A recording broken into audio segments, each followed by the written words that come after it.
Estamos em contato agora com Camilo Araújo, vice-presidente do Sindicato dos Professores das Universidades Federais de Santa Catarina. Como você está vendo os atos de resistência ocorridos nos últimos dias para tentar barrar essas investidas do governo Bolsonaro contra a educação? Eu acho que todas essas mobilizações são fundamentais. Nós não temos como ter outra opção a não ser se mobilizar para tentar barrar, porque talvez nunca antes na história da República a gente tenha tido um tipo de ataque tão severo aos serviços públicos, aos direitos mais essenciais e ao papel do Estado como a gente está tendo atualmente. Isso se repercute nas várias esferas, mas no campo que a gente atua, que é o campo da educação, isso está numa situação dramática. Principalmente as universidades, elas estão sendo atacadas de uma forma nunca antes vista. O governo Bolsonaro tem intervido, inclusive, nas instituições, indicando reitores,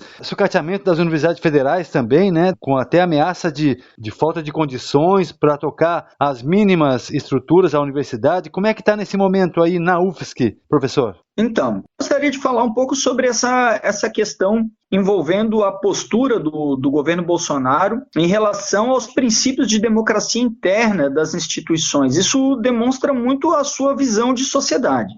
As universidades públicas, elas têm uma forma de democracia interna que ela não está sendo respeitada pelo governo federal, muito pelo contrário. Então, já são 22 intervenções em reitorias de universidades federais, são 684 casos de perseguição e de tentativa de calar com censura e perseguição o dissenso. Então, assim, a própria liberdade de expressão dentro das universidades está sendo cerceada, está sendo perseguida. Então, nós estamos numa situação muito grave. Esse é um ponto decisivo, inclusive, para que nos faz mobilizar em defesa da democracia e postulados básicos da democracia. Outra questão é o estrangulamento orçamentário, o estrangulamento financeiro que a gente vem sofrendo. As universidades federais tiveram cortes substanciais, a gente teve uma diminuição de 2,7 bilhões, né, no orçamento para a educação, e a gente tem mais de 25% de corte no orçamento das universidades federais de 2019 e 2020.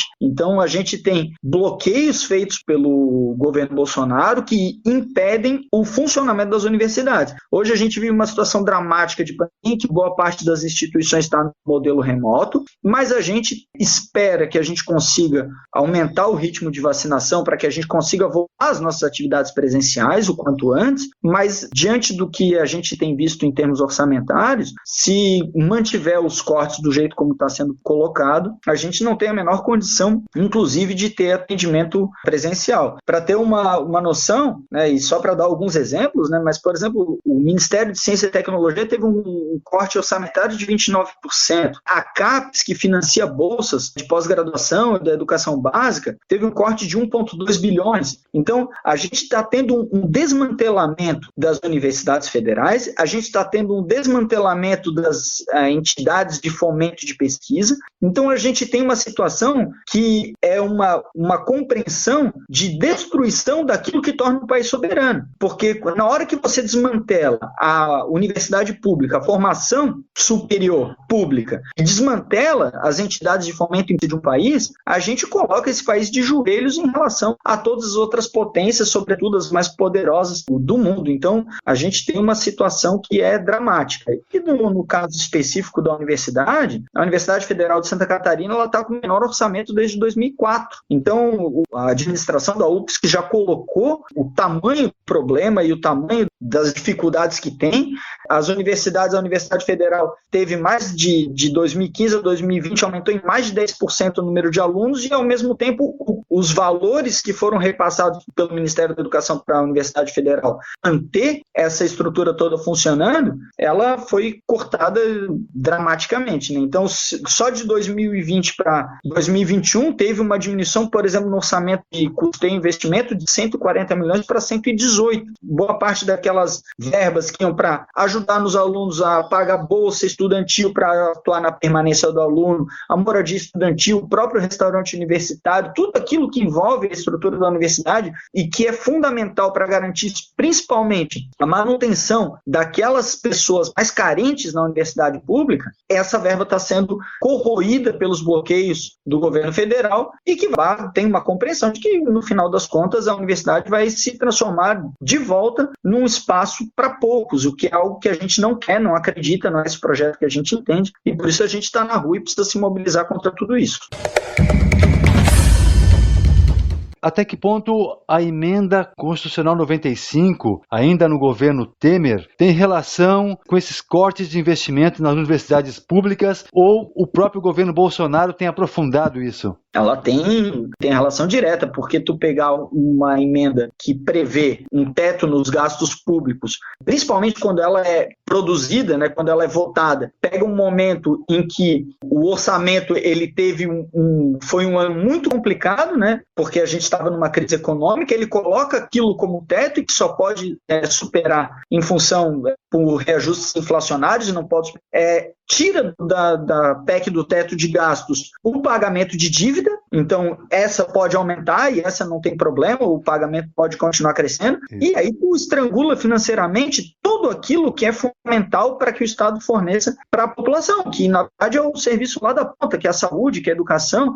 Então o tempo todo a gente tem um estrangulamento financeiro já produzido lá no governo do Michel Temer, né, que é a PEC 95, e que agora com o governo Bolsonaro ela se aprofundou dramaticamente, e se aprofunda principalmente em áreas que são áreas fundamentais para o atendimento da população mais necessitada, que é saúde e educação. Né? No caso das universidades públicas, a gente está vendo isso, e a gente vê, inclusive, quando o presidente escolhe os ministros da educação, que os ministros da educação entendem as universidades públicas, os servidores públicos, como inimigos públicos. Quando o ex-ministro da educação Weintraub diz que as universidades eram locais de plantações extensivas de maconha e produção, laboratório para produção de metanfetamina, ou seja, ele difama as universidades, que são os principais centros de pesquisa desse país. Então, ele dá um pouco a dimensão de qual é a percepção que o governo tem em relação a isso, e quando a gente olha a trajetória do ministro da Economia, do Paulo Guedes,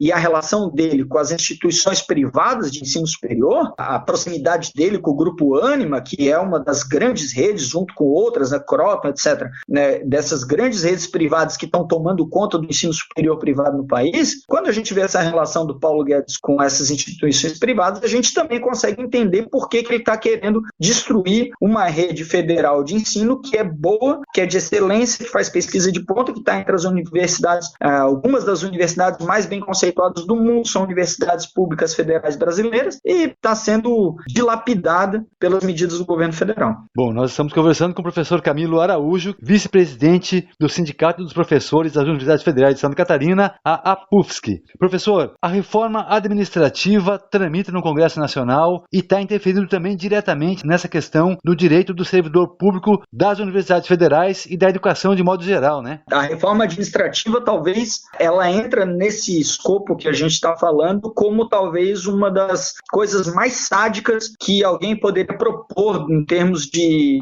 projeto de emenda constitucional, porque a reforma administrativa ela faz exatamente o oposto daquilo que ela está vendendo. Se diz reforma administrativa com a intenção de tornar mais eficiente os serviços públicos, mas não tem absolutamente nenhum ponto da reforma administrativa que torna ele mais eficiente dessa proposta que é. Todo servidor público comprometido com o serviço público, com o papel do Estado enquanto ente fundamental para garantir condições básicas, saúde, educação para a população, ele é preocupado, ele tem interesse em tornar o Estado mais eficiente. Agora, o projeto de reforma administrativa do jeito como está, e como foi colocado pelo relator, o deputado Darcy de Matos, da região de Joinville, catarinense, ele é um projeto que ele simplesmente transforma os serviços públicos essenciais e colocam ele à mercê do toma lá da cá dos políticos, porque ele tira a estabilidade do servidor público, que é a garantia fundamental para tu não sofrer a pressão política de dentro de um Estado, ainda mais a gente estava vendo agora, né, dentro dessas várias medidas que o governo federal tem feito, ele tem feito intervenções em reitoria, ele tem tentado calar as vozes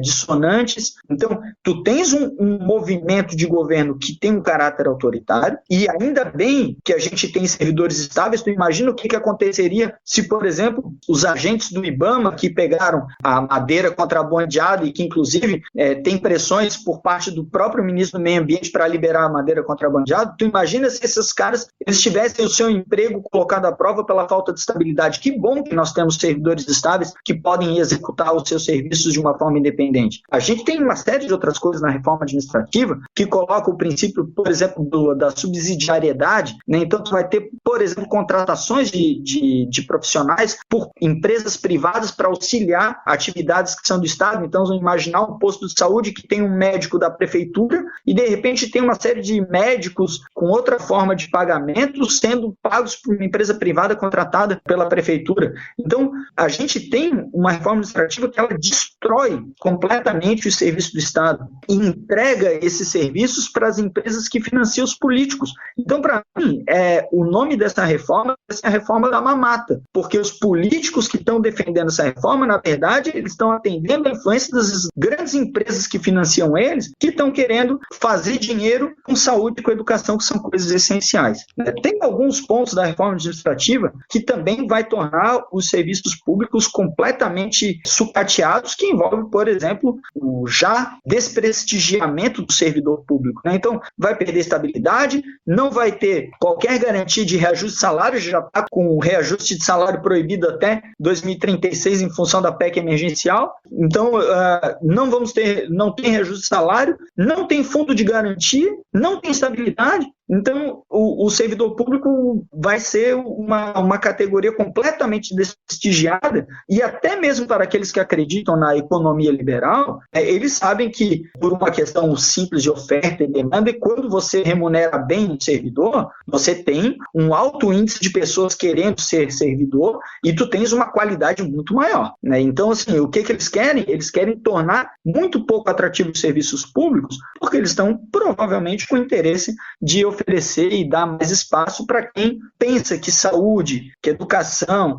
que os serviços essenciais, na verdade, eles têm que ser um serviço que dê lucro para uma meia dúzia de empresários ávidos por abocanhar essa parcela do Estado.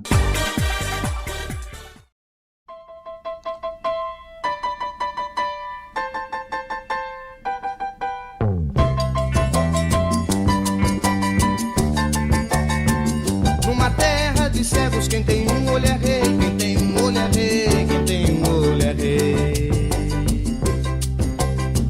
Foi aí que Júlio César convocou o Senado e proclamou-se Deus, e proclamou-se Deus. Dengo, dengo, dengo, dengo. Dengo, dengo, dengo, dengo. Dengo, dengo, dengo, dengo. Dengo, dengo, dengo, dengo. Colombo já dizia, eu ponho um ovo em pé, mas só eu sei como é. Mas só eu sei como é que é. Cabral foi navegante da pesada e coisa e tal. Se eu for à lua qualquer dia vai ser coisa normal. Dengo, dengo, dengo, dengo. Dengo, dengo, dengo, dengo. Dengo, dengo, dengo, dengo. Dengo, dengo, dengo, dengo. Tem juiz de futebol que é durão no gramado, mas na intimidade é muito dedo delicado. Galo no seu terreiro, sempre tanto afinado, e numa terra de cegos, quem tem um olho é rei. Itaperu, taperu, taperu, ó rei. Quem tem um olho é rei, quem tem um olho é rei. Itaperu, taperu, taperu, ó rei. Quem tem um olho é rei, quem tem um olho é rei. Colombo já dizia, eu ponho um ovo em pé, mas só eu sei como é, mas só eu sei como é que é. Cabral foi navegante da pesada e coisa e tal. Se eu for à lua qualquer dia vai ser coisa normal. Dengo, dengo, dengo, dengo. Dengo, dengo, dengo, dengo. Dengo, dengo, dengo, dengo. Dengo, dengo, dengo, dengo. Tem juiz